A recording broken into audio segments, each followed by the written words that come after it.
چې کومې زنانه ماشوم پیدا شي د هغې نه وروسته دغه زنانه لمونځ نه کوي، خو که چېرته دغه ماشوم په دغه حالت د نفاس کې وفات شو، نو آیا د دغې زنانه دغه نفاس ختم شو، د هغې نه وروسته لمونځ کوي او روژې به نیسي، او که نه دغې زنانې نفاس چې دا باقي دی؟ ګران کتونکو دا ډېر زیات مهم او ډېر زیات ضروري سوال دی. اکثریه حتی که چې 90% زنانه داسې دي چې دغه مسلې نه ناخبره دي، دوی ته دغه نفاس هغه مدت پته نشته چې نفاس څومره وخته پورې دی. ګران کتونکو دا ډېره زیاته مهمه او ضروري مسله ده. د دې وجه نه دغه مسله تاسو په خپله باندې واورئ، ځان په پوه کړئ، په دې باندې عمل وکړئ او نور مسلمانانو سره یې هم شیر کړئ چې هغوی ته هم د ستا د وجې نه چې فایده او خیر ورسېږي. ګران کتونکو د زنانو دپاره چې کوم نفاس دی، یعنې د ماشوم د پیدایش نه وروسته چې کومه بیماري ده، چې کومه وینه رادرومي دغه ته نفاس بیماري وایي،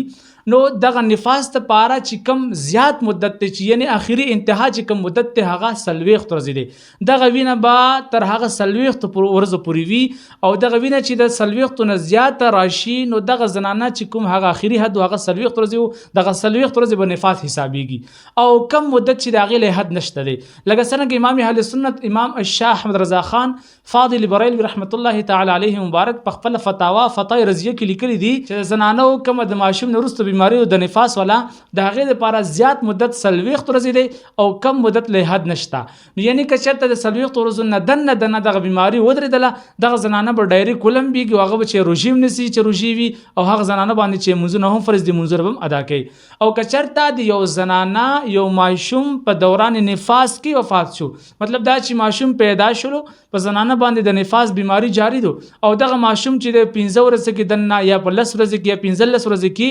وفات شو،